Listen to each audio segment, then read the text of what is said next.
Grava. Uhum.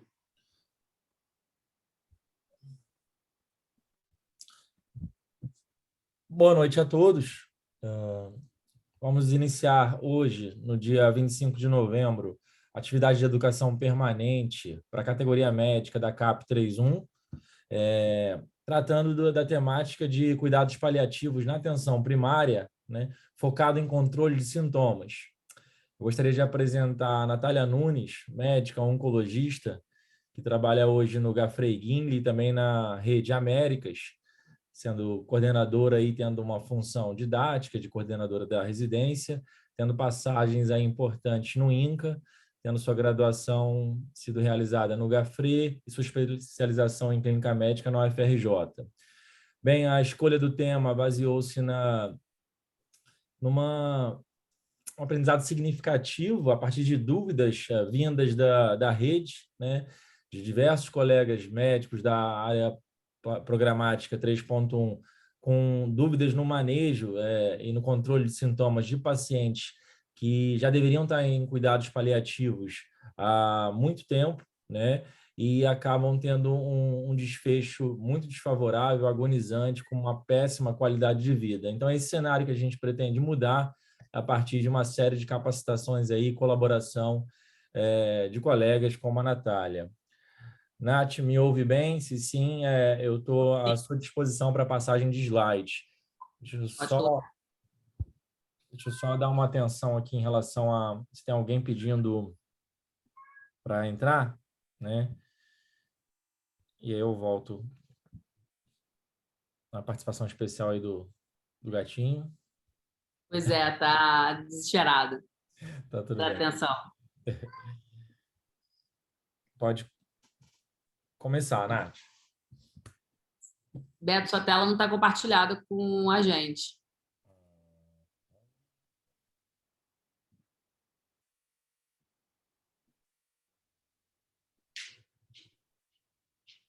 Agora sim. Pronto, pode passar. O Beto sabe, assim, que por mais que eu seja oncologista, eu não sou paliativista, né? Talvez o que mais me tenha feito interessar para oncologia inicialmente foi justamente a questão de cuidado paliativo e, na verdade, são duas coisas que andam de mãos dadas, né? Eu acho que muitas vezes a gente tem uma visão de cuidado paliativo muito focada na morte, na ideia da morte, mas o que a gente tem que entender, e de certa forma isso também é uma visão que muitas vezes o não oncologista, né, o médico não oncologista tem sobre oncologia, né, uma ideia muitas vezes de uma especialidade que você lida muito com a morte, o que é verdade, mas mais do que isso, acho que a gente tem que pensar em cuidado paliativo e oncologia como uma especialidade que lida de vida enquanto a vida, né? O que às vezes eu falo para os pacientes é que a gente tem que tentar diferenciar o que é viver do que é sobreviver. E cuidado paliativo vem justamente para a gente discutir sobre viver enquanto a vida, né? E acho que esse é o foco de fato principal no cuidado paliativo, e isso é algo que a gente consegue fazer com muita tecnologia, com muito conhecimento, com muito cuidado, desde que a gente tenha conhecimento técnico, né? Eu acho que essa é a principal questão e que a gente entenda qual é o nosso papel em termos de cuidado desses pacientes. Então, pode passar, Beto. Trazendo um caso para ilustrar, essa paciente é uma paciente do Gafre, é uma paciente que teve no início do ano um diagnóstico de um câncer de mama. Inicialmente a queixa dela era uma lesão de mama com crescimento progressivo nos últimos 6 meses. Ela é uma paciente que inicialmente demorou a buscar auxílio médico por conta de uma perda recente na família. O marido dela tinha acabado de falecer por conta de um câncer de pâncreas. Então, quando ela notou uma lesão crescente em mama, isso levou uma angústia muito grande para a paciente por conta, de fato, da perda do marido e uma perda sofrida desse marido, né? Que, enfim, não chegou a conseguir fazer quimioterapia paliativa por conta de um quadro clínico muito frágil ao diagnóstico, né? E, na verdade, uma ideia dela muito sofrida em relação ao manejo, em especial de fim de vida, que esse marido teve de forma muito inadequada, a gente pode dizer. Ela já chega na consulta do oncologista depois de ter passado por um mastologista com uma biópsia que revelava um câncer de mama invasivo, grau 3, triplo negativo, que é um subtipo específico de câncer de mama mais agressivo. Nos exames de estadiamento que a gente faz nesse caso, que no caso foi tomografias e cintilografia óssea, a gente viu que ela tinha metástase para pulmão, osso e fígado. Então, ela já tinha uma doença metastática à apresentação. Pode passar, Beto. Ela tinha um grande sofrimento existencial por conta dessas questões que eu falei, né? Enfim, em especial da perda do marido, o sofrimento que ela teve com a perda do marido. E ela falava que ela não queria contar para a filha sobre a sua doença, porque ela achava que a filha não ia aguentar, né, esse diagnóstico de um câncer de mama metastático na mãe diante da perda recente do pai, né? E ela tinha muito um sofrimento existencial também relacionado à perda, a um entendimento que ela tinha sido abandonada por Deus e o que de certa forma, essa doença, tanto do marido quanto dela, representava para ela, né? Então, ela tinha um sofrimento espiritual também muito importante. Era uma paciente com uma dor 8 em 10 em coluna lombar. No exame de imagem, a gente via que ela tinha uma lesão a nível de L3, essa lesão indentava para dentro do canal medular, além de outras lesões mistas na coluna. Mas, no mais, no exame físico, ela tinha um performance status 1 e não tinha nenhuma outra grande alteração. Pode passar, Beto. Então, acho que a gente fica com algumas perguntas. Primeiro essa paciente é candidata a cuidados paliativos? Pode passar, Beto. Essa paciente é candidata a tratamento oncológico específico, ou seja, ela é candidata a quimioterapia? Pode passar, Beto. O tratamento oncológico faz parte do cuidado paliativo? Pode passar, Beto. E quem é o responsável pelo cuidado paliativo dessa paciente? Eu acho que essas são as 4 perguntas que a gente tem que fazer. E por que eu trouxe essas perguntas? E por que, antes de falar de manejo de sintomas, eu estou fazendo essa introdução? Porque eu vejo que o não especialista, né, o não oncologista, ele tem muitas dúvidas conceituais sobre o que é cuidado paliativo, o que é tratamento oncológico paliativo, quem é o paciente que deve ir para cuidado paliativo, quando encaminhar para oncologista, quando não encaminhar para oncologista. Então, de certa forma, existem umas dúvidas conceituais que são importantes e existem, porque, na verdade, a nossa formação médica é muito ainda incipiente em oncologia. Embora oncologia, câncer seja, antes do Covid, fosse, né, antes do Covid, a segunda causa de mortalidade no nosso país, ou seja, a gente tem muitos pacientes morrendo de câncer no nosso país. Eu não tenho dúvida que, na realidade de medicina da família de vocês têm muitos pacientes com câncer e muitos pacientes morrendo com câncer. Câncer é algo quase mítico, quase do especialista. E o que a gente tem que entender é que câncer não é uma doença do especialista. Assim como pressão alta não é uma doença do especialista. Assim como diabetes não é uma doença do especialista. Assim como renal crônico, né? O paciente renal crônico, ele não é um paciente do especialista. Ele é um paciente de toda a equipe que faz parte do cuidado dele. E essa equipe inclui, e eu acho que inclui muito, o médico da família do paciente, né? Então, de certa forma, é o médico assistente principal do paciente, e ele deve, e não é eu que acho isso, como a gente vai ver ao longo da aula, a gente tem suporte em termos de literatura que mostram que, de fato, é importante que vocês estejam envolvidos em termos do cuidado paliativo desse paciente. Para vocês estarem incluídos nesse cuidado, vocês têm que entender alguns conceitos. Então, pode passar. Deixa eu só ver se eu consigo botar 2 ovelhas desgarradas aqui para dentro, interrompendo um minutinho aqui. Não.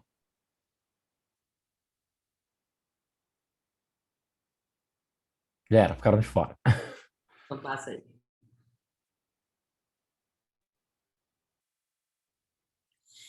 Quando a gente vê sobre o conceito, né, do que é cuidado paliativo, né, e assim, sempre que eu dou aula sobre cuidado paliativo, eu gosto de deixar o conceito em inglês, porque acho que é importante ver que, de fato, não é algo que eu invento, né, mas, de fato, é como está escrito pelo OMS. Cuidado paliativo é o conjunto de medidas que levam a melhora de qualidade de vida de pacientes e dos seus familiares enfrentando doenças ameaçadoras de vida. E aí eu chamo a atenção para doenças ameaçadoras de vida. O conceito do OMS, ele não fala em pacientes oncológicos, ele fala em doenças ameaçadoras de vida. Então, o que significa isso? Isso significa que um paciente com COVID refratário ou com choque séptico refratário, ele é candidato a cuidado paliativo. Isso significa que um paciente com insuficiência cardíaca que não vai transplantar, que é a realidade da maioria dos pacientes no Brasil, são pacientes candidatos a cuidados paliativos. Isso significa que aquele paciente renal crônico em diálise é candidato a cuidado paliativo. Significa que o paciente com demência é candidato a cuidados paliativos. Porque, na verdade, qualquer doença ameaçadora de vida, em especial doenças progressivas e, consequentemente, incuráveis, elas são candidatas a cuidados paliativos. Isso a gente fala tanto de doenças agudas, que se tornam refratárias, quanto de doenças crônicas, no qual o tratamento eventualmente se torna refratário. Dia desses, conversando com o Humberto, eu até falei assim, fiz essa analogia com insuficiência cardíaca, porque, de certa forma, é algo que a gente estuda mais na faculdade. Muitas vezes a gente sabe um pouco mais sobre a fisiopatologia. Mas o que a gente tem que ter em mente é que o enalapril beta-bloqueador, ele é tão paliativo quanto uma quimioterapia paliativa. Ele muda a história natural da doença, mas ele não cura a insuficiência cardíaca. Mas, de alguma maneira estranha, a gente nunca pensa em cuidado paliativo quando a gente pensa no paciente com insuficiência cardíaca. E da mesma maneira que o manejo de dor, o manejo de dispneia, o manejo de náuseas são importantes no paciente com câncer metastático, com doença avançada, o diurético é importante no paciente com insuficiência cardíaca, mas o diurético é uma droga de manejo de sintomas.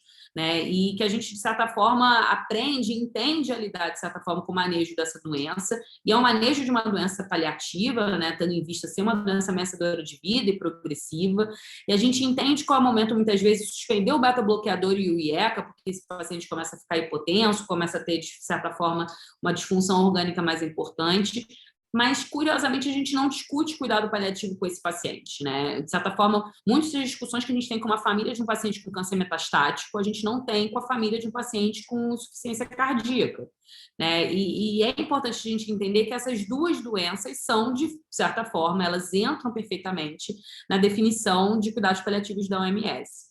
Outra coisa que é importante da gente falar em relação à definição da OMS é que o cuidado paliativo ele tem o objetivo de prevenir e aliviar o sofrimento através de identificação precoce e manejo impecável dos sintomas físicos, como dor, mas também sintomas não físicos, como sofrimento psicossocial e espiritual. E o que é importante dessa definição? É que para você prevenir, você tem que entender a história natural daquela doença. Então, para eu prevenir um sintoma de uma paciente com câncer de mama metastático para osso, eu tenho que entender qual é a história natural que eu espero de uma paciente com uma metástase para a coluna lombar que invade canal medular, né? O que eu espero? Eu espero que essa paciente vai evoluir com síndrome de compressão medular. Então, eu como clínico, né, independente de ser oncologista ou não, eu tenho que ter uma noção do que pode vir a acontecer com essa paciente, do que eu tenho que fazer em relação a essa paciente, do que eu tenho que orientar essa paciente, de quais sintomas eu devo orientar para essa paciente, o que ela tem que entrar em contato comigo, porque pode ser mais urgente. Então, isso é exatamente o que a gente fala de prevenção, e prevenção tem a ver com a gente entender a história natural dessa doença, né? E isso, na verdade, é o que a gente faz na nossa vida médica diariamente, né? Para a gente lidar com uma doença, a gente tem que entender qual é a história natural desse evento, né? Para a gente lidar com demência, a gente tem que entender qual é a história natural da demência. Para a gente lidar com insuficiência cardíaca, isso não é diferente para a gente lidar com paciente com câncer metastático. Pode passar, Beto. Pode passar de novo. Quando a gente olha, isso aqui são curvas de sobrevida, né? Tanto de pacientes com câncer de mama metastático, quanto pacientes com insuficiência cardíaca, e esse estudo não levou em consideração se esses pacientes eram NIRA 1, 2, 3 e 4, a gente vê que a mediana de sobrevida de um paciente com insuficiência cardíaca, né, exposto a tratamento ideal, é muito semelhante à sobrevida de uma mulher com câncer de mama metastático HER2 positivo. Mas, como eu falei, de certa forma, a gente pensa muito mais em cuidado paliativo na primeira e a gente pensa muito pouco na segunda, né? Então, obviamente, isso é mais questionador para a gente entender o que a gente entende por paciente em cuidados paliativos, né? Novamente, a gente tem que entender cada vez mais que a gente é um país que vem mudando a sua curva etária, né? A gente vem tendo cada vez mais pacientes idosos, e pacientes idosos significam doença crônica, né? Então, é claro que é esperado que mais pacientes morram de câncer, porque a gente espera que a gente trate, enfim, os fatores de risco, por exemplo, de insuficiência cardíaca melhor, né? E, consequentemente, a gente tenha menos insuficiência cardíaca. Mas é claro que doença crônica vai ser um problema cada vez mais importante na nossa população. Então, a gente tem que discutir cuidado paliativo não só oncológico, né? Mas, novamente, curiosamente, numa residência de oncologia, a gente discute muito mais cuidado paliativo do que numa residência de cardio, né? E, curiosamente, do que numa residência de medicina da família, talvez, né? Embora, novamente, vocês não vão ter todo mundo com tuberculose, vocês vão ter muita gente com tuberculose, mas vocês não vão ter todo mundo com tuberculose, mas todos os pacientes de vocês vão morrer, impreterivelmente, né? 100% deles. mas a gente discute muito pouco sobre o ato de morrer, né? E de certa forma, existe ciência também nesse cuidado. Pode passar, Beto. Quando a gente fala em relação ao cuidado paliativo, né, existe uma analogia que, inclusive, é publicada, que é sobre o percurso terapêutico desse paciente, né? Então, muitas vezes, quando a gente tem um paciente com cuidado paliativo, existe um medo, né, um desconforto, de certa forma, de conversar com esse paciente, de você orientar esse paciente, de você permitir que esse paciente tenha uma visão realista sobre o que está acontecendo com ele, né? Isso é um medo tanto do médico, existem alguns estudos mostrando que alguns médicos, muitas vezes, têm alguns mitos em relação a conversar com o paciente sobre cuidados paliativos. Isso é um mito da família, a gente chama isso de conspiração do silêncio, que é quando a família não quer contar para o familiar que ele tem câncer ou que ele tem uma doença incurável. E existe, às vezes, alguns mitos do próprio paciente, né? Que, de certa forma, ele ter uma visão realista das coisas significa que ele não acredita na sua melhora, né? Isso, na verdade, não é verdade. Quando a gente fala em relação a esse percurso terapêutico, você ter uma visão esperançosa, mas irrealista, faz com que você não consiga justamente prever os percalços do caminho, e você não conseguindo prever, né? Você não consegue, de certa forma, prevenir esses percursos do caminho, você não consegue permitir que alternativas em termos de conforto sejam conversadas antes que isso aconteça. Então, por exemplo, é um paciente que você vem vendo que vem decaindo performance. Você conversar sobre ele sair do quarto do segundo andar e ir dormir na salinha, né? Você ajustar, de certa forma, a casa do paciente para permitir que ele tenha mais conforto no ambiente que ele mora, né? Você conversa com a família sobre estratégias de como dar banho para esse familiar, porque ele vem piorando performance e status e, eventualmente, isso vai ser uma questão a ser discutida com a família. É você discutir quem é que vai ficar sob o cuidado desse paciente, né? É você, por exemplo, falar sobre sintomas que podem vir a acontecer no futuro próximo e orientar o paciente, instruir o paciente sobre isso, para que ele consiga, de certa forma, perceber esses sintomas e relatar esses sintomas para vocês. Então, é uma paciente com metástase óssea, ela pode ter hipercalcemia, você orientar o paciente e a família sobre sintomas de hipercalcemia vai fazer com que ela te procure mais precocemente diante desse sintoma. Você orientar o paciente sobre a possibilidade de resgate de uma medicação com dor vai fazer com que ele tenha um controle de dor mais adequado no momento que ele tenha uma dor mais importante. Então, a gente sabe que a gente ter uma visão esperançosa, mas realista, e para ter uma visão realista, a gente tem que conversar com os pacientes sobre, de fato, o que eles têm, e isso inclui o paciente entender que ele tem uma doença metastática incurável, vai permitir que a gente consiga criar estratégias que vão levar a maior conforto e maior segurança para o paciente. A gente sabe que isso leva a menos estresse, aumento da qualidade de vida, aumento da aderência ao tratamento, ele minimiza o sofrimento da família, ele minimiza o estresse relacionado ao fim de vida. Em última análise, isso é o ideal quando a gente pensa em termos de cuidado, né? Mas, obviamente, pode passar, Beto. Para a gente conversar sobre isso com os pacientes, a gente tem que entender o momento que começa o cuidado paliativo. Então, pensando no paciente oncológico, né, específico, a gente sabe que, idealmente, todo aquele paciente que tem um câncer metastático, ele é candidato a cuidados paliativos. Então, qualquer paciente que esteja sob o cuidado de vocês, que é diagnosticado com um câncer localmente avançado, e que em algum exame de imagem ele tem doença metastática, ele é candidato a cuidados paliativos por definição. Existem diversos estudos em oncologia mostrando isso, mostrando que a incorporação de cuidados paliativos precoces levou a ganhos tanto para o paciente quanto para a família, em termos de diminuição de estresse, melhora da qualidade de vida, diminuição do estresse da família. E o cuidado paliativo, ele continua após morte do paciente, levando ao cuidado que a gente chama de luto, né? Então, que é o cuidado justamente da família, que também é o foco do cuidado paliativo. É claro que no paciente oncológico, muitas vezes a importância do cuidado paliativo naquele paciente que tem uma condição clínica ideal é menor do que o impacto do tratamento oncológico, do que a importância do tratamento oncológico. Mas esse paciente não deixa de ser um paciente candidato a cuidado paliativo, porque muitas vezes o sintoma físico dele pode não ser tão importante, mas os sintomas não físicos podem ser muito relevantes ao início do diagnóstico de um câncer, né? Então, sofrimento espiritual, o sofrimento social, o peso psicológico, de certa forma, de um diagnóstico de uma doença que é ameaçadora de vida, faz com que a gente tenha que pensar, de fato, em estratégias para o cuidado desse paciente. Pode passar, Beto. E isso é tão verdade que, de fato, pensando exclusivamente em oncologia, desde 2017, a gente tem por guideline, enfim, revisões sistemáticas que mostram para a gente, apontam para a gente a importância de incorporação de cuidado paliativo precoce em pacientes oncológicos. Pode passar, Beto. A questão maior é quem vai prestar esse cuidado paliativo, né? Se eu falo que todo paciente com câncer metastático, né, que a gente tem um tumor que saiu do local principal e foi para outro órgão, ele é candidato a cuidados paliativos? Será que a gente tem equipe de cuidados paliativos disponível para todo mundo? E a resposta é não. A gente não tem equipe de cuidado paliativo disposta para todo mundo. Mas a principal questão é, será que a gente precisa de equipe de cuidado paliativo disposta para todo mundo? E acho que a resposta também é não, né? Então, a própria Sociedade Americana de Oncologia, né, que publicou aquele outro guideline em 2017, ele publicou um tempo depois um guideline que ele discute como você vai incorporar cuidado paliativo no contexto global, entendendo que, na verdade, o recurso para o cuidado paliativo ele deve ser estratificado por área de complexidade. Então, passa, Beto.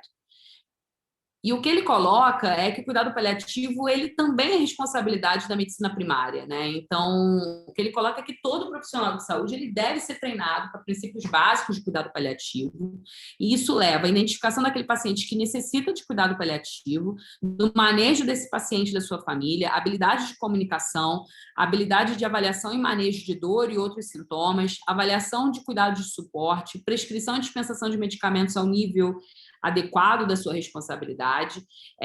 E, assim, o que me choca é que, nesse contexto, no Brasil, a gente tem dificuldade na medicina primária de ter receita amarela, né? Então, como é que você vai dispensar isso tudo se você não tem nem acesso à morfina, né? E mais do que isso, a gente não consegue que a morfina seja dispensada de graça em todos os locais. No Gafre, por exemplo, a gente não tem morfina para dispensar. Isso é um problema, né? É um remédio que é R$30 a caixa com 60 comprimidos? É R$30 a caixa com 60 comprimidos. Mas você sabe melhor do que eu que para alguns pacientes esse valor é impossível, né? Então, eu acho que o que a gente tem de desafio no Brasil é entender como é que a gente vai prestar esse tipo de cuidado para os pacientes em todos os níveis de atenção, né? Pode passar, Beto. Um conceito que é importante é que muitas vezes o não oncologista ele confunde cuidado paliativo com fim de vida. E ele confunde cuidado paliativo com tratamento oncológico paliativo. Então, o que a gente tem que entender é que, como eu falei, cuidado paliativo ele deve ser indicado desde o início do diagnóstico de uma doença metastática. Mas isso não significa que o paciente com doença metastática ele não é candidato à quimioterapia paliativa, né? Então, quimioterapia paliativa é o tratamento do oncologista. Qual é o objetivo do tratamento do oncologista? É aumentar a sobrevida desse paciente, fazer com que esse paciente viva mais do que aquele não tratado, permitir que esse paciente tenha um controle dos sintomas através do tratamento direto da doença, entendendo que esse tratamento ele não vai ser curativo, ele não vai resolver a doença, mas ele vai tratar a doença. Então, usando de exemplo, é o beta-bloqueador e o IECA para insuficiência cardíaca. O beta-bloqueador e o IECA não vai curar a insuficiência cardíaca, a quimioterapia paliativa não vai curar o câncer metastático, mas ele vai permitir que esse paciente viva mais e viva melhor, né? A questão é que nem todo paciente com câncer metastático ele será candidato a tratamento oncológico paliativo. Então, alguns pacientes, pode passar, Beto, com câncer metastático, eles terão uma condição clínica, eles terão uma condição física que não permite um tratamento oncológico específico. Então, em oncologia, a gente define que pacientes que têm um performance status 3 e 4, ou seja, aqueles pacientes que são muito dependentes de cuidado, eles não são pacientes candidatos à quimioterapia paliativa. Essa escala é a escala de ECOG, ou a escala de PS. No caso clínico, eu descrevi, por exemplo, o PS da paciente como PS1, e essa escala, na verdade, é uma escala de funcionalidade que a gente utiliza em pacientes oncológicos. Então, 0 é aquele paciente que, apesar da doença metastática, ele é totalmente assintomático, ele não tem nenhum tipo de limitação, seja no autocuidado, seja nas atividades instrumentais. O PS1 é aquele paciente que ele já tem algum grau de dificuldade nas atividades instrumentais, ele já tem algum grau de restrição a atividades físicas extenuantes, mas ele ainda é capaz de trabalhar, ele ainda é capaz de realizar o seu autocuidado, ele ainda é capaz de cuidar um pouquinho da casa dele. Então, é um paciente que tem sintomas, mas isso leva um impacto pequeno em termos dessas atividades que ele faz da vida diária, né? O paciente com PS2, ele é um paciente que ainda é ambulatorial, ele consegue realizar o seu autocuidado, mas ele é incapaz de realizar as atividades instrumentais da vida. Ele ainda passa mais de 50% do tempo dele, né, acordado, não sentado, deitado, mas ele é um paciente que já tem uma limitação mais importante. Então, esses pacientes com PS 0 a 2 são os pacientes que, do ponto de vista oncológico, são candidatos à quimioterapia paliativa ou qualquer outro tratamento oncológico do ponto de vista de doença metastática. Um paciente que tem o performance status 3, que é aquele paciente que é capaz apenas de pouquíssimo autocuidado, ele passa mais de 50% do tempo dele na cama. Aquele paciente que é um performance status 4, que é o que fica inteiramente na cama, eles não são candidatos a cuidados oncológicos, né, paliativos, ou seja, eles não são candidatos à quimioterapia paliativa. Passa, Beto.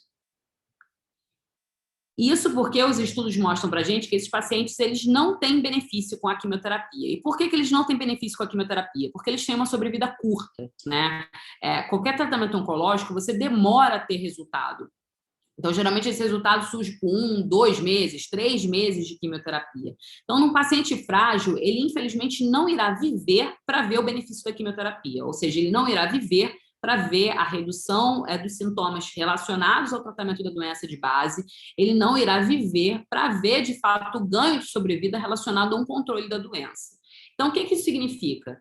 É que nem todo paciente com câncer, você deve prosseguir de forma extenuante para obter um diagnóstico. Então, se você tem um paciente com câncer de pâncreas, que ele já fica o tempo todo na cama, ele não consegue sair da cama, ele é um performance status 4, será que eu preciso biopsiar esse paciente? O que a biópsia vai mudar a nossa vida? A gente já tem uma imagem de uma lesão na cabeça do pâncreas.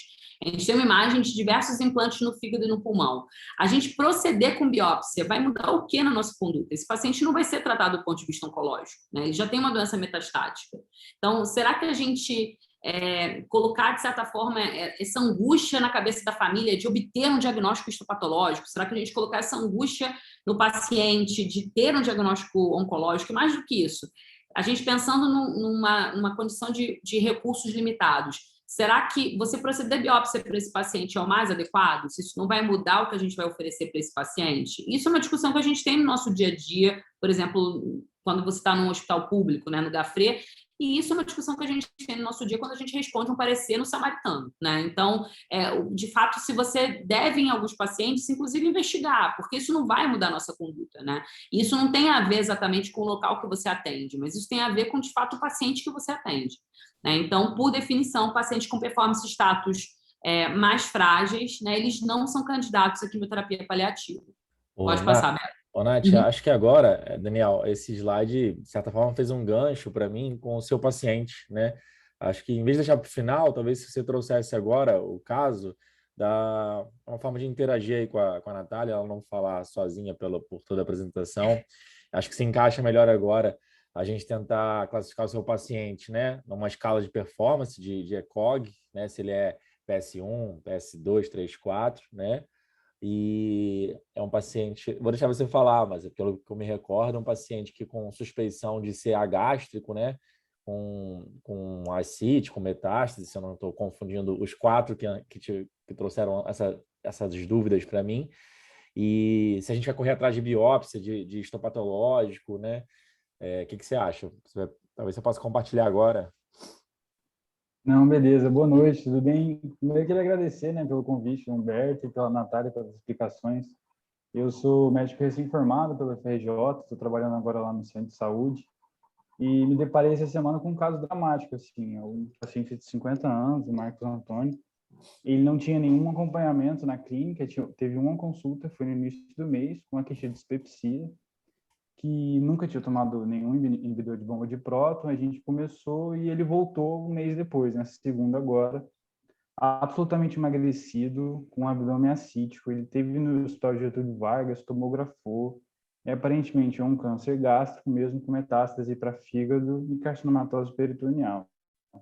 Mas o drama dele é que ele não consegue se alimentar, por náusea, vômito, nem para líquido, assim. Então ele está totalmente desnutrido, é uma desnutrição severa. E no dia que ele chegou, a gente pediu H0 para ele e retomografou no Cerilha, fizeram uma paracentese, identificaram também um derrame pleural, uma toracocentese, liberaram ele de volta para casa. No dia que ele voltou, a gente tentou conversar com a nutrição para ver se conseguia fazer algum aporte nutricional para ele, entrar com suplemento, alguma coisa do tipo. E o controle dos sintomas, assim, ele referia mais náusea e vômito mesmo. Dor, ele estava até uma dor de 3 em 10, assim, mais abdominal. Mas a angústia mesmo foi que ele não consegue se alimentar. E a gente ficou pensando, talvez uma sonda nasentérica ou mesmo uma injeção parenteral seria a melhor ideia para ele. E, assim, a funcionalidade dele seria hoje 4, assim. Ele totalmente restrito à cadeira. E a dúvida que eu fico é, será que se ele conseguisse esse aporte nutricional, será que, por exemplo, a QT paliativa...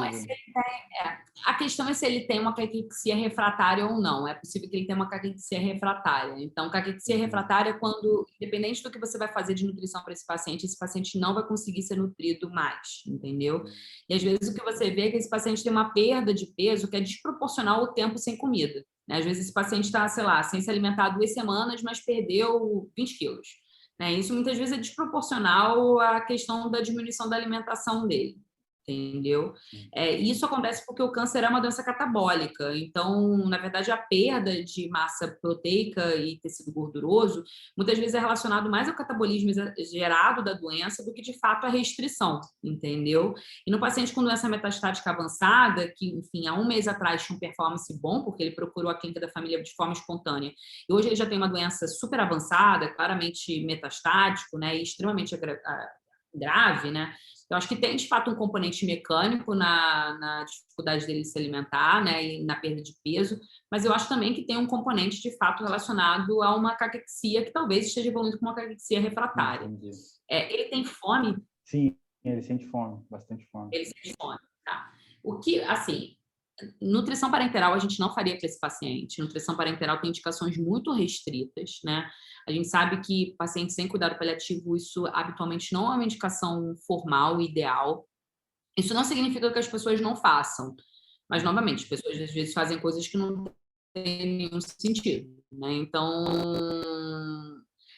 quando a gente lê sobre nutrição parenteral, num paciente com uma doença metastática avançada, as indicações são muito, muito, muito restritas e não seria exatamente o caso desse paciente. Mais do que isso, a nutrição parenteral manteria ele preso de forma definitiva no hospital, aumentaria o risco dele de infecção, poderia não nutrir ele, se ele ficar caquexia refratária, por mais que você faça dieta parenteral, isso não vai mudar o suporte nutricional desse paciente, ele vai continuar caquético, vai continuar perdendo peso, e ele não vai ter prazer nenhum em termos de alimentação, né?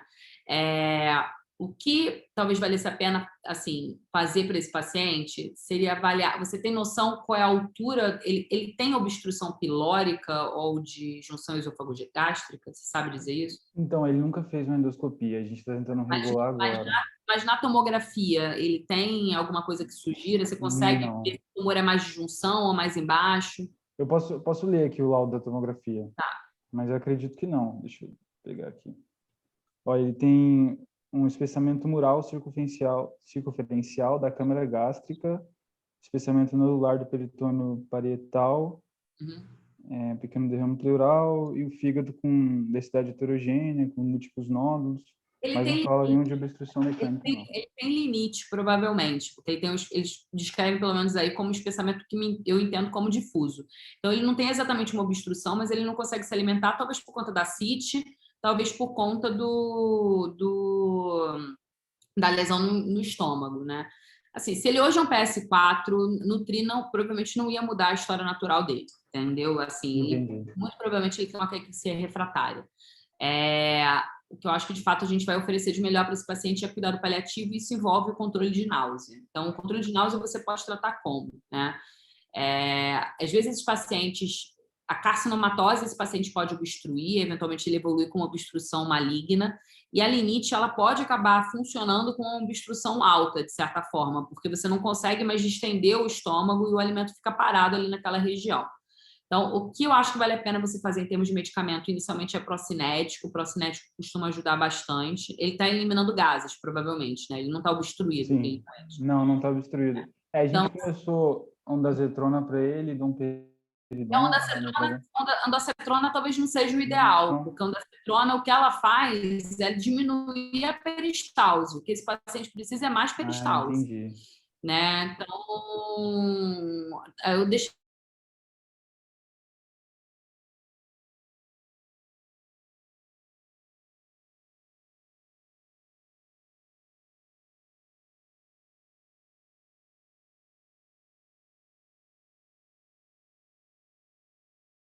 de pacientes com câncer avançado, não só câncer avançado, mas a gente acaba dando mais em câncer avançado. Provavelmente o que eu começaria para ele seria corticoide e procinético. Às vezes a sonda pode ajudar mais, na verdade, uma sonda gástrica, não tanto para nutrição, mas às vezes para drenagem do estômago, porque você coloca ali, drena e come. Obviamente, isso não vai nutrir o paciente, mas às vezes vai permitir que ele coma para conforto. Mas isso geralmente é algo que a gente indica, assim, se o paciente fica muito desconfortável vomitando, né? Isso a gente indica geralmente quando o paciente vomita mais de 1 litro por dia, né? Enfim, tem vômitos muito refratários. Não sei se é exatamente o caso desse paciente. Mas o que eu faria para ele seria talvez deixar a ondansetrona SOS por conta disso. A ondansetrona ela vai diminuir a peristalse e não aumentar. Eu deixaria o procinético regular, inclusive de 6 em 6 horas. Deixaria corticoide, porque isso vai dar uma sensação de bem-estar também para ele. Paracentese regular, né? Porque, de fato, o líquido acítico diminui ainda mais, de certa forma, o volume gástrico, que já está prejudicado. E conversar com a família, né? E assim, em termos de percurso terapêutico desse paciente, é entender que muito possivelmente a gente está diante de um paciente que tem uma sobrevida estimada curta, né? Esse paciente pode evoluir com uma obstrução intestinal baixa e alta por conta da carcinomatose, né? Então, acho que conversar com a família, por exemplo, sobre o que é obstrução intestinal, os sintomas que esse paciente pode ter, parada de eliminação de gases, piora dos vômitos, parada de eliminação das fezes. E, assim, o que eu acho que também tem que discutir é como vai ser o cuidado desse paciente, né? Se vocês... Porque, assim, muitas vezes é difícil, então tem que ser discutida, né? Assim, eu conversei com a família entende o diagnóstico, assim, o futuro dele, entende que ele está num processo de morte. Mas eles querem internação, assim, eles desejam internação, eles não estão tranquilos. Não lidam bem com morte de domicílio. Sinais precoces de morte, né? Então, o paciente está mais confuso, o paciente está mais desorientado, assim. O que vai mudar, que talvez seja o que você está fazendo agora, hoje. Sim. E o que é, de fato, um sintoma que a internação vai mudar? Ele não vai comer melhor na internação. Isso não vai acontecer. Talvez ele não diminua tanto o enjoo na internação. A prostração e a fadiga dele não vai melhorar com a internação. Isso não vai melhorar. Isso são sintomas de uma doença avançada, né? Então, a internação ela não vai conseguir modificar isso. O que a internação pode modificar é assim, não, tá tendo vômitos incoercíveis, né? Vomita 10 vezes por dia, 6 vezes por dia. De fato, às vezes ele vai precisar passar uma sonda e com isso ele vai ter que ficar internado, entendeu? Ele está muito desconfortável por conta de falta de ar. Ele está muito desconfortável por conta de, assim, delírio e não está conseguindo ficar bem em casa. Aí, obviamente, ele tem indicação de internação, mesmo que seja para até sedação paliativa, no caso extremo. Mas o que você tem que diferenciar é os sintomas que, de fato, a internação vai modificar e os sintomas que a internação não vai mudar, né? Assim, o que você está me falando é um paciente, obviamente eu não estou vendo, mas o que você está me falando são sintomas, infelizmente, de um paciente com câncer gástrico avançado, mas não é necessariamente de fim de vida, entendeu? E aí, assim, o que vai acontecer com esse paciente, que é muito pior, é que ele vai bater na emergência, vão resolver o agudo e vão liberar ele, se ele não tiver, de fato, que foi o que aconteceu, né? Se ele não tiver, de fato, em base mais avançada de cuidado, assim. Mas eu acho, de fato, que, assim, se você tem um paciente com performance ruim, um performance 3 e 4, família, vocês têm autonomia de identificar em relação à necessidade de prosseguir ou não com a investigação, né? Isso é importante. E aí discutir com a família sobre o diagnóstico presuntivo e o manejo, de certa forma, de cuidado de sintoma desse paciente. Mas o que eu faria para esse paciente seria isso: começaria um corticóide, deixaria bromoprida ou Plasil regular, ou domperidona, enfim. deixaria o Vonal SOS. O Vonal não ajuda muito, mas, assim, às vezes é importante o paciente ter um SOS, ele se sente mais tranquilo. E, em caso de refratariedade, pensaria em Aldol. Geralmente, eu começo Aldol gotas. Eu começo 5 gotinhas de 12 em 12 e vou aumentando de acordo com a necessidade, assim. Não, beleza. Não, muito obrigado, assim, tá sendo uma angústia essa semana esse caso, e só disso de a internação não ser uma grande vantagem para ele, pelo contrário, né? Eu acho que já fico mais tranquilo de tentar manejar, dar um conforto melhor para ele em casa. E orientar a família a levar para o hospital diante de uma situação de refratariedade, porque aí ele vai ficar internado, eles não vão liberar ele, entendeu? Porque ele vai estar diante de um quadro de fim de vida, então ele não vai ser liberado. Entendi. Não, beleza. Mas, Beto, passa aí, então. Obrigado. Só antes a gente falar sobre manejo de sintomas, a gente tem que lembrar que cuidado paliativo, um dos principais objetivos é melhorar a qualidade de vida, né? E é exatamente o caso desse paciente. A gente tem que entender o que é melhorar a qualidade de vida. Às vezes ele ficar menos enjoado já vai melhorar a qualidade de vida dele, mas mais do que isso, a gente assim, tentar lidar com a angústia da família é algo que vai melhorar a qualidade de vida do paciente, porque às vezes a ansiedade da família, a angústia da família, isso acaba levando a uma maior angústia e ansiedade do paciente. E a gente vê muito isso, por exemplo, no caso que você falou, a família está muito angustiada, né? De certa forma, ela quer tentar resolver uma situação que às vezes não tem muita resolução, né? E a equipe tranquila e, de certa forma, apta a lidar com esses cuidados de suporte, isso também passa uma tranquilidade, de certa forma, para o paciente e para a família, que acaba repercutindo, né? Mas é importante a gente entender que o tratamento oncológico faz parte do cuidado paliativo, e por isso um paciente que está fazendo quimioterapia paliativa, ele deve continuar sob o cuidado, por exemplo, do médico de família, né? Porque, de certa forma, essa parte de manejo de sintomas e manejo de cuidado paliativo, ela segue sendo responsabilidade do médico de família do paciente. Então, o oncologista ele vai fazer a parte dele em termos de manejo de sintomas, inclusive em termos de cuidados paliativos, mas o cuidado de vocês, pensando de forma multidimensional, muitas vezes faz toda a diferença no cuidado do paciente, né? Conversando sobre o fim de vida, conversando sobre a família. Eu acho que ninguém melhor do que vocês vai cuidar dessa parte de auxílio de luto, né? Em termos de estar mais próximo da família, de certa forma, e às vezes, inclusive, de familiares que não vão no hospital, por exemplo.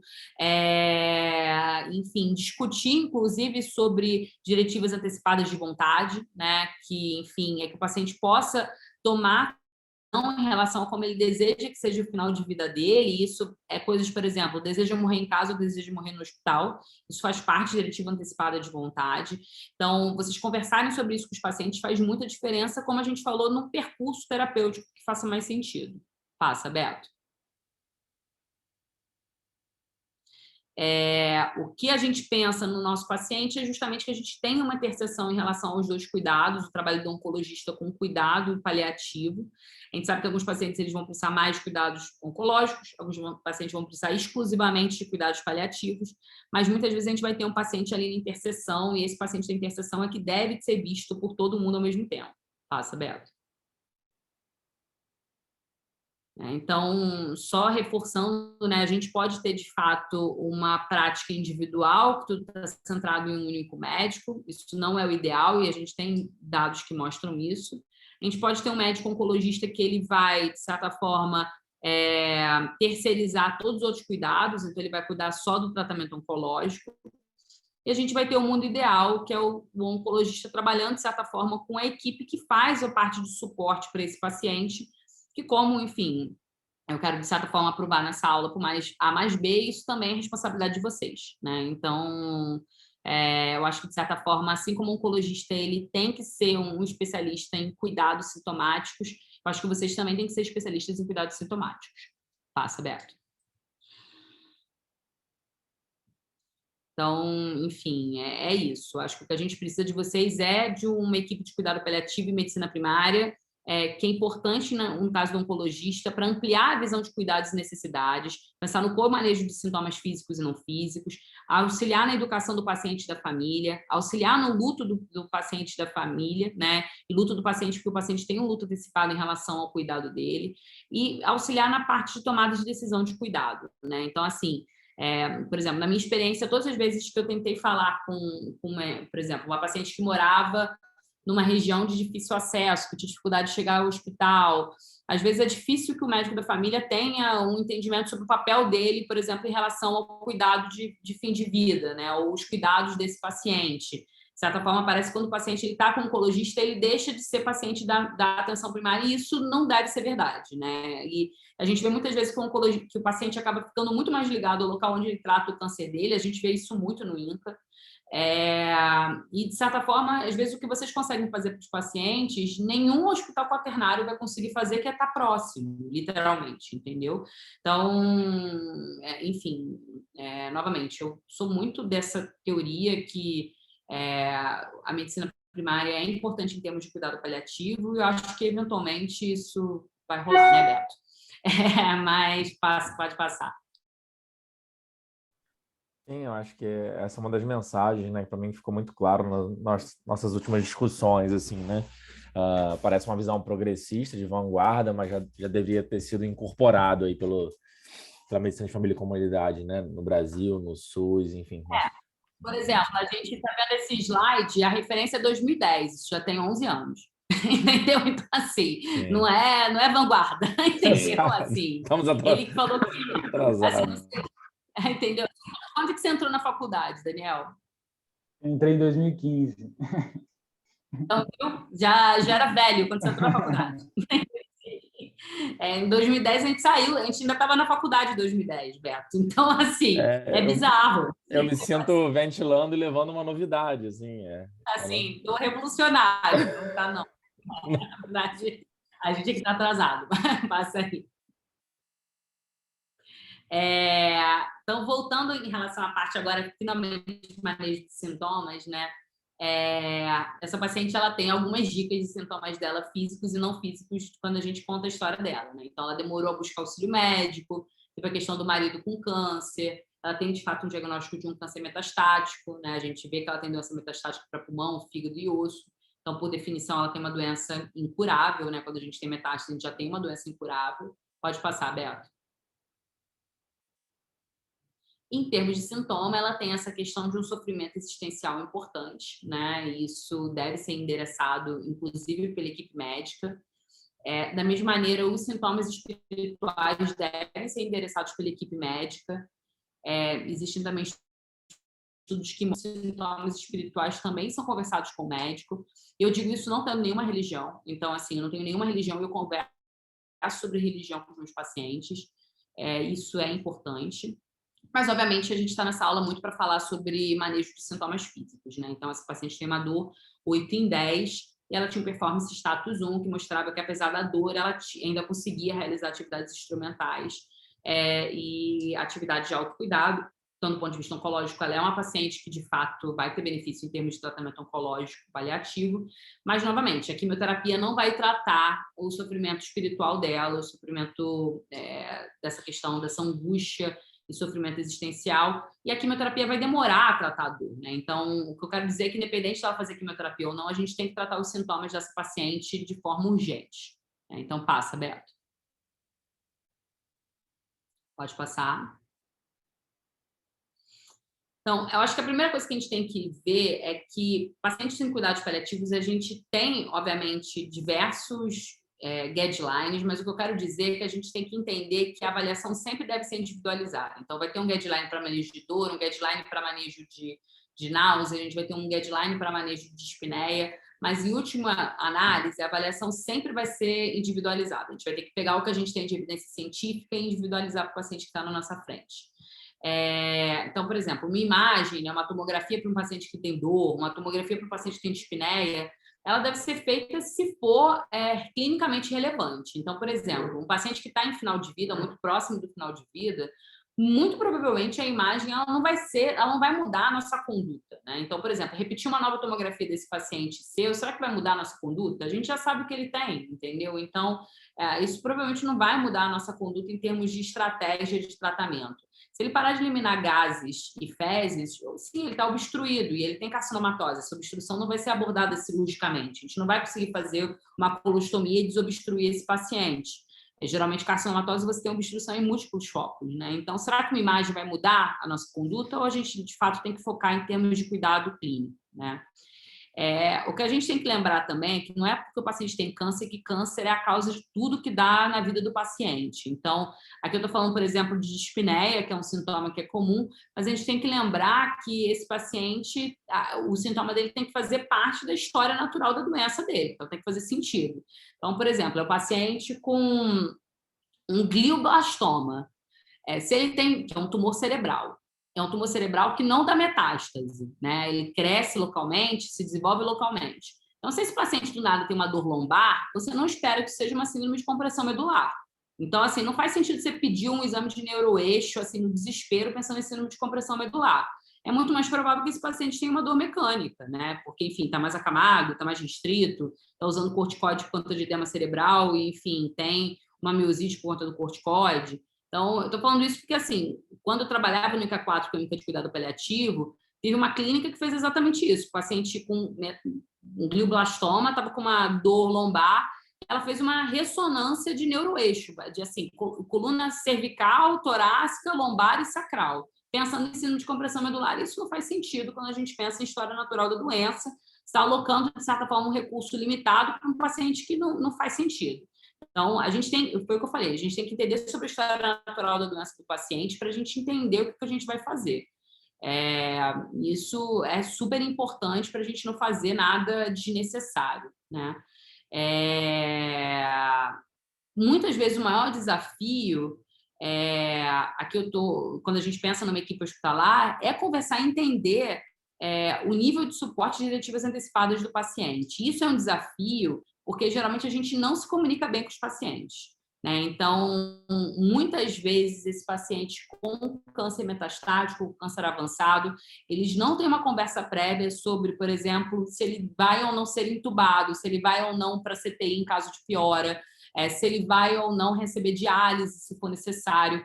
Idealmente, esse tipo de discussão ele tem que ser realizada antes do paciente agudizar, né? Então, por exemplo, seu paciente talvez já seja o momento de você conversar com ele, com a família, sobre o que ele deseja em termos de fim de vida, né? A gente está falando sobre internação hospitalar, mas isso também é importante quando a gente pensa em outras invasões. Será que faz sentido a gente entubar esse paciente? Será que faz sentido a gente, dentro desse contexto, levar esse paciente para o CTI? Né? Porque, assim, esse paciente ele vai morrer de uma doença que, infelizmente, hoje é intratável, né? E esses procedimentos invasivos não vão conseguir mudar a história natural daquela doença, né? Pode passar, Beto.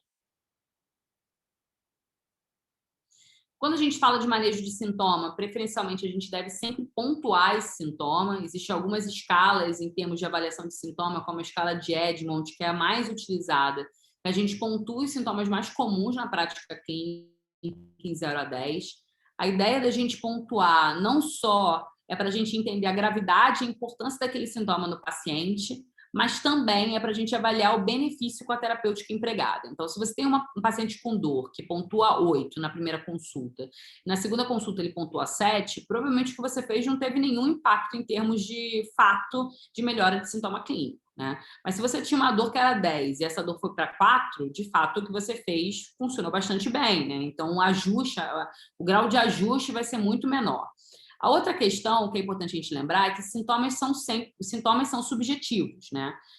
Então, dor é um sintoma subjetivo, fadiga é um sintoma subjetivo, sonolência, náusea, falta de apetite, dispneia, depressão, ansiedade, tudo isso são sintomas subjetivos. E muitas vezes o médico, ele tende a priorizar o que ele acha que é mais importante. Então, a gente como médico prioriza muito mais dispneia do que náusea, por exemplo. Mas, às vezes, um paciente que está taquipneico, que tem o sinal, ele não tem a queixa de dispneia. Então, assim, isso é muito comum. Você vê um paciente que ele está taquipneico, que ele tem dessaturação, se você perguntar diretamente para ele se ele está dispneico, ele vai falar que ele pontua 2 na dispneia. Por outro lado, ele pontua 10 na náusea. O que é mais importante ser tratado? A náusea, porque é o sintoma que incomoda esse paciente que está em cuidado paliativo, né? Isso é, de certa forma, uma mudança de paradigma, porque muitas vezes a gente pensa na dispneia como, na verdade, parte de um contexto de uma doença aguda. A gente pensa no contexto de um edema agudo de pulmão, a gente pensa no contexto de um paciente que está com pneumonia, né? Enfim, agora Covid. Mas a gente tem que entender que no paciente em cuidados paliativos, muitas vezes isso é um sintoma que pode ter uma não correlação com os sinais, e você deve focar no tratamento do que de fato incomoda o paciente. Então, não o que te incomoda como médico. Pode passar, Beto. A gente sabe que existem alguns sintomas que são mais comuns próximos ao fim de vida, nas últimas semanas do paciente.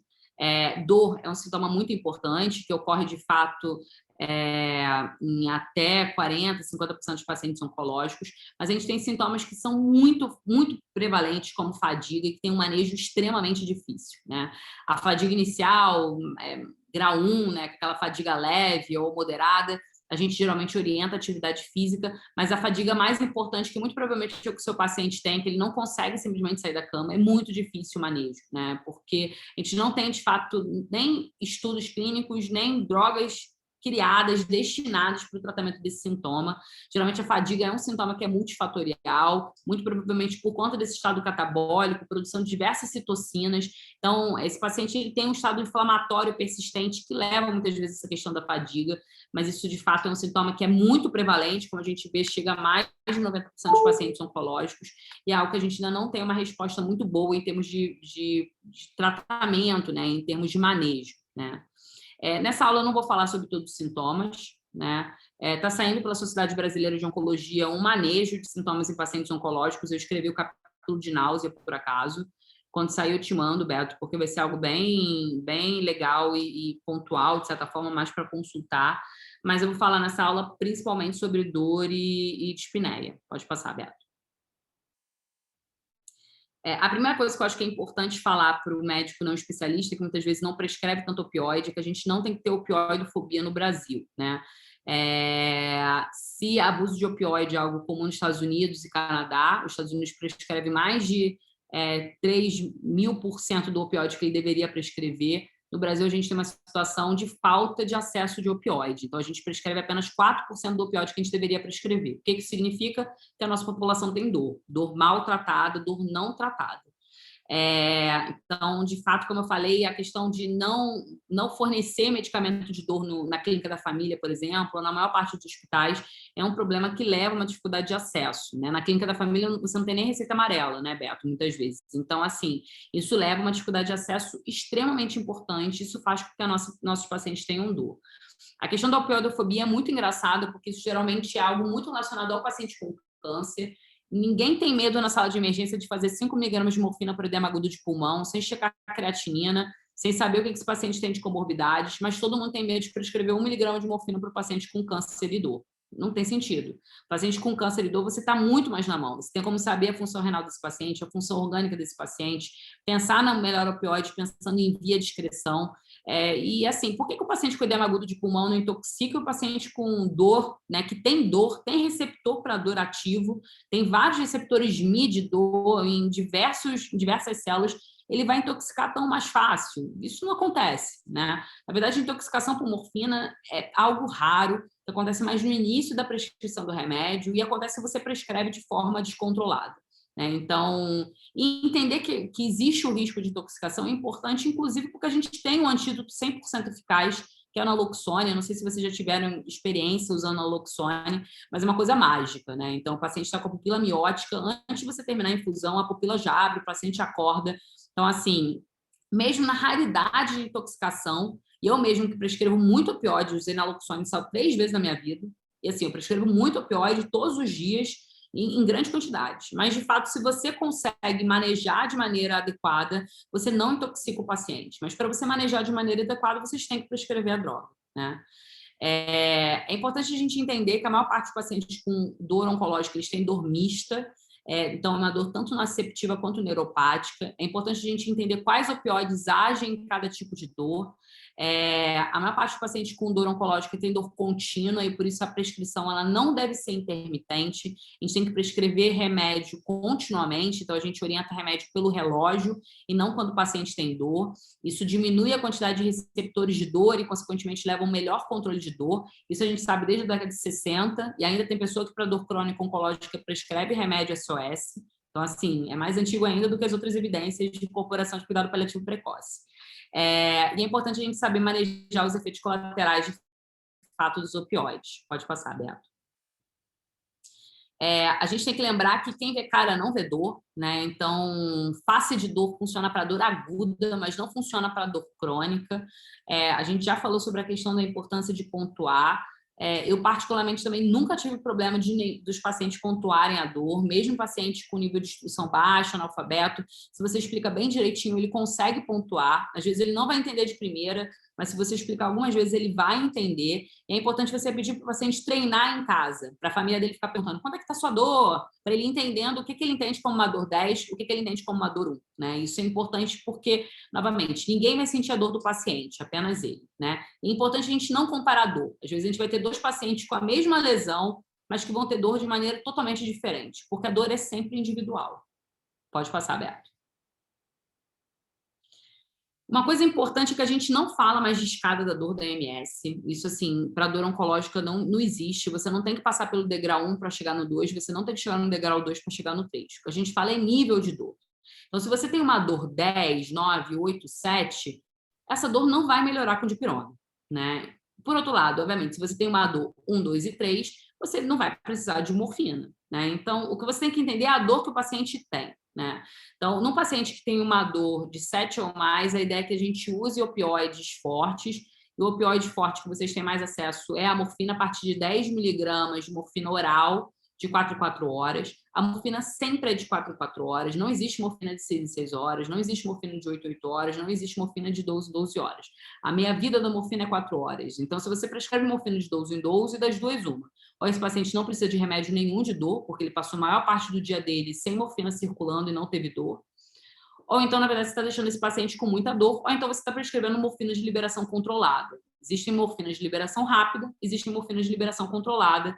O acesso, em termos de custo, é muito menor da morfina de liberação controlada, da liberação rápida, perdão, mas tem o inconveniente de ser de 4 em 4 horas.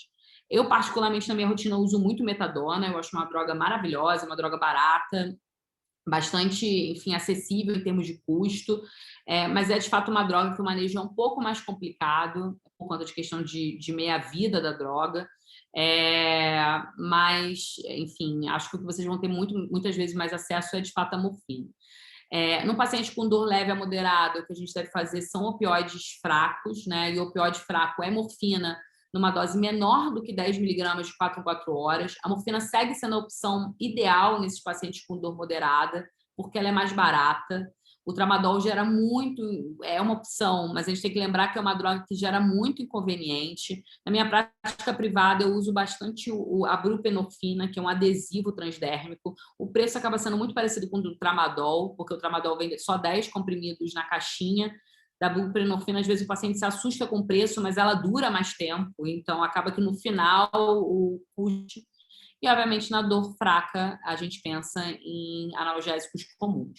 Pode passar, Beto. Eu não falei da codeína, porque, na verdade, a codeína não é uma droga que foi benéfica em termos de dor oncológica.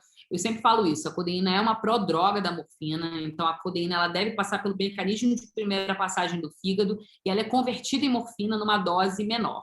A questão essas enzimas hepáticas elas têm uma grande variedade interpessoal, então vai ter pessoas que metabolizam rápido, consequentemente você depura rápido a morfina, vai ter pacientes que não metabolizam, então você está tomando nada quando você toma codeína. Então, assim, o que a gente vê nos estudos é que se você quer fazer uma dose mais baixa de morfina, então você prescreve uma dose mais baixa de morfina. Isso faz muito mais sentido do que você depender do mecanismo de primeira passagem hepática para prescrever a droga. E além da morfina oral, que pode ser dividida, então você pode prescrever, por exemplo, 5 miligramas de 4 em 4 horas da morfina, você pode fazer morfina em gotas, por exemplo, conseguindo doses mais baixas, de 3 miligramas, de 2 miligramas, até de 1 miligrama de 4 em 4 horas, para um paciente que precisa de uma dose mais baixa. O tramadol, como eu coloquei, ele é uma opção que acaba sendo mais cara, mas é uma opção interessante para aquele paciente com uma dor intermediária. Coloco também como opção a buprenorfina, que, enfim, acaba sendo... ela é um adesivo que você troca de 7 em 7 dias. Então, o paciente cola o adesivo e você troca de 7 em 7 dias. Então, por exemplo, um paciente que vomita, que tem uma obstrução intestinal, que tem um tumor de cabeça e pescoço, uma opção muito interessante, porque você não precisa da via oral, né? Você bypassa a via oral, mas tem essa questão de custo que, enfim, se R$30 para comprar morfina é difícil para alguns, a gente fala de R$90, é bastante difícil para muita gente, né? Que é mais ou menos o preço da buprenorfina, foi o que eu falei, acaba sendo mais ou menos que o preço do tramadol pelo período todo de tempo. Pode passar, Beto? Voltar, isso. Não, voltar mesmo. Volta para o outro, volta para o anterior. As pessoas geralmente têm muito medo da depressão respiratória, mas, como eu falei, ela é rara se você maneja a droga de maneira impecável, né, e cuidadosa. A gente tem que lembrar que a morfina é uma droga de liberação renal, né, de eliminação renal, perdão. Então, idealmente, você tem que ter uma função renal preservada para prescrever a morfina. A metadona é uma droga, por exemplo, de depuração hepática, então você tem que ter uma função hepática normal para prescrever metadona.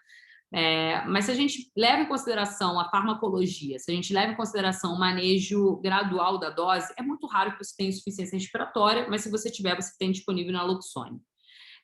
O sintoma, efeito colateral mais comum dos opioides, de fato, é a constipação. Eu falo que a mão que prescreve opioide deve ser a mão que prescreve o laxante. Isso vale para todos os opioides, de morfina, tramadol, codeína, se você prescrever codeína, metadona, buprenorfina, todos eles você tem que prescrever anticonstipante, porque todos vão ter constipação. A constipação piora os sintomas do paciente, piora delírio, enfim, horrível. Delírio também é comumente associado ao opioide, em especial um paciente de fim de vida, às vezes é algo difícil de ser manejado. Às vezes é um delírio de fato difícil, você precisa reduzir a dose do opioide, isso leva a dor. Então, muitas vezes é algo complexo em termos de manejo, em especial no paciente mais grave, né? Naquele paciente que já está próximo de fim de vida. Pode passar, Beto. Quando a gente fala de dispneia, a dispneia talvez seja um pouco até mais complexa do que o manejo de dor, tendo em vista ser um amplo, extenso, por vezes difícil diagnóstico diferencial. Então, o paciente ele pode ter dispneia porque ele tem anemia, ele pode ter dispneia porque ele tem uma linfangite pulmonar, né, acometimento de vasos linfáticos, ele pode ter dispneia por caquexia, né? Às vezes ele está tão magro, tem tão pouca musculatura que ele não consegue mais respirar por falência muscular. Ele pode estar com dispneia porque ele é um tabagista e tem DPOC. Ele pode estar com dispneia porque ele fez um TEP, né? E isso tudo, ou derrame pleural, ou porque ele tem uma massa pulmonar que comprimiu o broncofonte. Então, tudo isso pode acontecer no paciente oncológico. Pode passar, Beto. E o manejo, muitas vezes, vai ser, de fato, relacionado à causa da dispneia, né? Então, se o paciente tem um derrame pleural, você vai fazer uma toracocentese. Se o paciente tem uma obstrução, você vai fazer quimioterapia ou radioterapia. Se ele tem anemia, você vai fazer transfusão. Mas, às vezes, pode passar, Beto, a gente não vai conseguir identificar qual é a causa da dispneia, né? Um paciente que tem uma doença de base muito avançada, ou que está próximo ao fim de vida, ou que tem uma dispneia relacionada à doença de base, muitas vezes o que a gente vai ter disponível é tratamento de sintoma, né? E esse tratamento, preferencialmente, ele deve ser feito de forma multidisciplinar. Então, seja com educação pela enfermagem, seja com fisioterapia, se tiver disponibilidade de fisioterapia, nutricionistas, a gente sabe que às vezes a otimização da dieta, até mudando consistência, melhora a questão de dispneia. O paciente com dispneia tem risco de broncoaspiração, então a mudança e a avaliação preferencial da fono também seria importante. Psicologia para manejo de ansiedade e o médico conversando e dando suporte farmacológico. É claro que muitas vezes a gente não tem disponível isso tudo para resolver a dispneia do paciente. Então, a gente tem que focar no que a gente tem disponível e muitas vezes educar esse paciente da maneira que for possível diante do que a gente tem em termos de recurso. Passa, Beto. O que a gente sabe que em termos de medida não farmacológica a gente tem benefício é oxigênio no paciente que tem hipoxemia. Isso é importante porque, por exemplo, chega na clínica da família de vocês, um paciente que tem dispneia, você coloca o oxímetro, ele não satura, o oxigênio não faz sentido para esse paciente. Tem estudos clínicos randomizados que randomizaram os pacientes para oxigênio ou não oxigênio, quando não havia dessaturação, e o oxigênio não mostrou nenhum tipo de benefício em termos de fato de controle de sintomas. Muitas vezes o maior benefício do oxigênio, na verdade, é a ventilação da face. A gente sabe, por exemplo, que o uso de abanador, também tem estudo randomizado com isso, que avaliou abanadores versus não abanadores, e o uso de abanadores melhorou a falta de ar. Então, a ventilação do rosto ajuda muito nesse controle de falta de ar. E muitas vezes, esse paciente que não desatura e tem falta de ar, ele vai ter o mesmo benefício com uma nebulização. Ou então, se ele ficar com a cara na frente do ventilador, né? Isso tudo é um recurso bem mais barato do que o oxigênio. A gente sabe que ventilação não invasiva, ela auxilia esses pacientes, mas isso é algo que, por exemplo, na prática de vocês não é fácil, vocês não vão ter disponível na clínica da família BNI. A acupuntura, a gente também sabe que auxilia, em especial, os pacientes com DPOC, Isso é algo que tem, enfim, um papel se a gente tiver acesso à acupuntura, por exemplo. Pode passar, Beto. O que a gente tem em termos de medicamento também é o opioide. A gente sabe que o opioide, existem diversos mecanismos nos quais o opioide melhora a questão da dispneia, mas o que a gente sabe é que existe, de fato, diversos estudos em pacientes com DPOC e dispneia, DPOC sem câncer, que mostram que a morfina, né, em especial a morfina, ela reduz a dispneia. Então, um paciente com dispneia, por exemplo, ao cuidado de vocês, a indicação também é prescrever morfina, e a titulação de dose é bastante parecida com o que a gente faz em caso de dor, né? A gente fala em morfina contínua ou morfina venosa apenas em caso de refratariedade. No mais, a gente sempre otimiza a morfina intermitente. Pode passar, Beto. E outra coisa, na verdade, assim, uma vez eu já conversei com o Beto, foi sobre a questão de morfina subcutânea em casa, né? Enfim, por exemplo, o INCA 4 ele faz isso. A gente fornece as ampolas para a família e a família vai fornecendo, vai aplicando a morfina de forma contínua nesses pacientes. É colocado um gel subcutâneo e é feito a medicação através de treinamento da família, né? E eu acho que instrumentação da família é algo muito importante quando a gente pensa no cuidado desses pacientes em termos de fim de vida. Isso não é algo simples, você tem que ter uma equipe muito coesa, de certa forma, para fazer isso. Mas foi o que eu falei, no INCA 4 a gente faz isso de forma rotineira, em termos de orientar, inclusive ensinar a família a colocar o gel subcutâneo e ir trocando de acordo com a necessidade. Não sei se é algo tão simples, acho que é mais difícil. Já é difícil você conseguir morfina oral, imagina morfina subcutânea, de certa forma. Mas quando a gente pensa no manejo de um paciente com dispneia em casa e que deseja falecer em casa, e que a família banca a questão de morte em domicílio, a disponibilidade, por exemplo, da droga acaba sendo muito importante, né? Porque, de fato, você consegue melhorar bastante o sintoma do paciente. Passa, Beto. Corticoides têm um papel em algumas situações específicas em termos de controle de dispneia, em especial DPOC, pneumonite, linfangite, que é esse acometimento dos vasos linfáticos, mas a gente não usa de rotina. Nesses casos, quando a gente faz até 8 miligramas por dia. É difícil, às vezes, não começar corticoide, porque você entende que possa, às vezes, ter algum quadro reativo, mas é importante entender que, às vezes, o corticoide ele vai levar a mais fraqueza muscular e pior até do sintoma para o paciente que não tem necessidade. Isso também vale para diurético, né? Pode passar, Beto. O diurético não vai auxiliar. Muitas vezes a gente fica compelido a prescrever diurético, mas a gente sabe que o diurético não tem um papel em termos de manejo de sintoma desses pacientes, que não tem, obviamente, edema agudo de pulmão. Por fim, benzodiazepínicos, muitas vezes eles são indicados também no manejo de dispneia, mas a gente sabe que o papel principal é no paciente que tem ansiedade ou no paciente que você pensa em fazer sedação paliativa. A gente indica a sedação paliativa, na verdade, para qualquer sintoma refratário, e por refratário a gente entende que aquele sintoma que não foi aliviado através de um controle adequado e impecável do sintoma, no caso, considerado refratário. Então, obviamente, para você considerar um paciente com dispneia refratária, esse paciente tem que estar fazendo dose otimizada de morfina, por exemplo. Também já tive essa discussão com o Beto sobre a questão de sedação paliativa em domicílio. Isso também é algo difícil e polêmico, né, por conta da questão, às vezes, de manejo, né? Mas você consegue fazer, por exemplo, às vezes com um benzodiazepínico de liberação mais longa, né? Como, por exemplo, um diazepam, né? Ou então o uso de aldol em pacientes que têm necessidade. Mas isso eu acho que é um passo talvez um pouco maior quando você ainda tem dificuldade, inclusive, de prescrever morfina.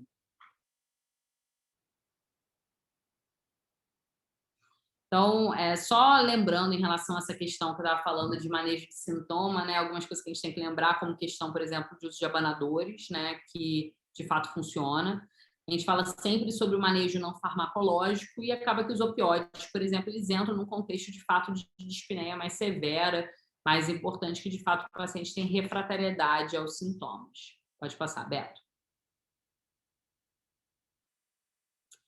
E é isso, acho que de fato, assim, existem algumas particularidades específicas em relação a cuidados paliativos em oncologia. Acho que a interação, de fato, entre o oncologista e o paliativista, que eu entendo que o paliativista é a pessoa que vai prestar cuidado paliativo, então, no caso, é vocês também, é muito importante. Eu acho que todo médico ele deve ter um treinamento em comunicação de más notícias e manejo de sintomas como dor. Isso não é específico do oncologista, isso, na verdade, é algo importante para todo médico. E a gente tem que lembrar que esses pacientes com câncer avançado, né, o cuidado paliativo, ele leva a um ganho de qualidade de vida, ele leva a uma melhora de sintomas, ele leva a uma redução de níveis de estresse dos pacientes e seus familiares. E, nesse contexto, esses pacientes eles devem ser considerados candidatos a cuidados paliativos precocemente, visando justamente essa parte de controle de sintomas físicos e não físicos. E é isso.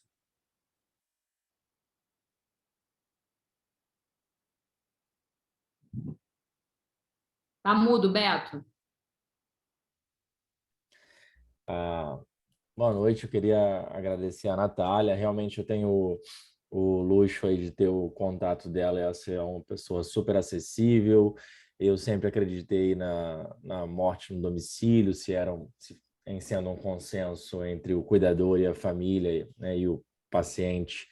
Agora você que está muda, não? Não.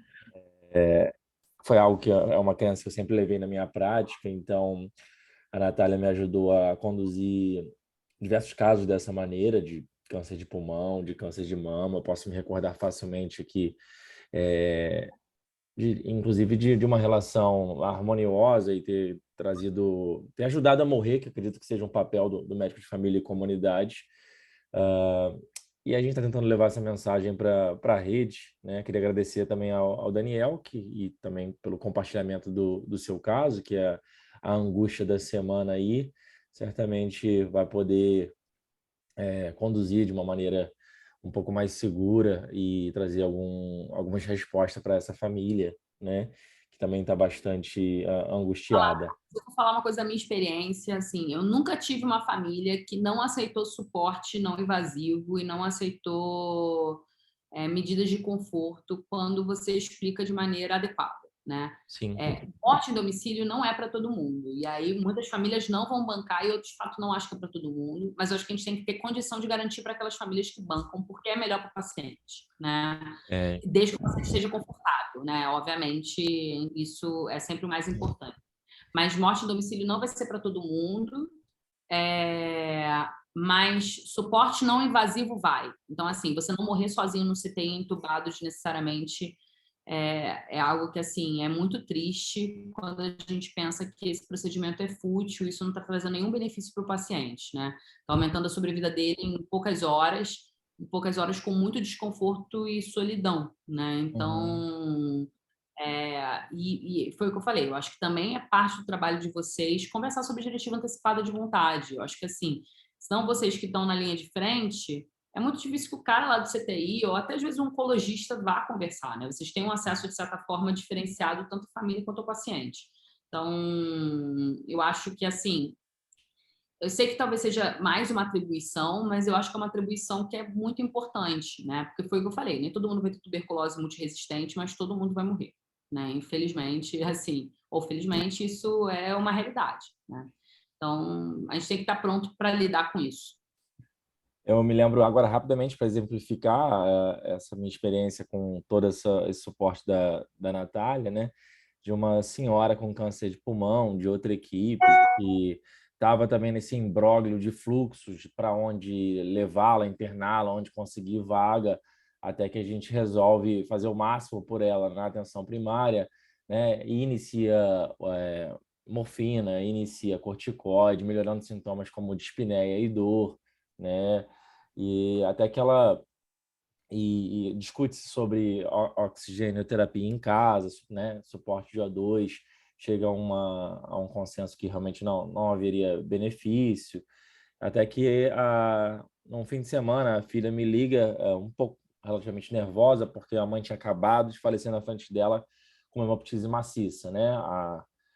A massa ali fez uma escavação e pegou um vaso e ela teve uma morte súbita relativamente dramática, com uma hemoptise maciça. Mas aquilo foi compreendido, né? E foram meses assim até que isso tenha ocorrido. Só assim de alguns exemplos, assim, dos poucos exemplos que eu me recordo facilmente. Mas dado muito ruim, né? Se a família não tivesse bem orientada sobre Sim, teria sido horrível. Muito mais dramático do que foi o entendimento que foi o que eu falei, do percurso, né? Sim. Que podem existir problemas, pedras ao longo do percurso, mas que isso enfim, infelizmente faz parte, a gente tem que tentar lidar com o que é possível. Mas é isso, Sim. gente. Obrigado, boa Gente, noite. queria agradecer, viu? Muito obrigado, ajudou demais. Obrigadão. Valeu. Tchau, tchau. Tchau.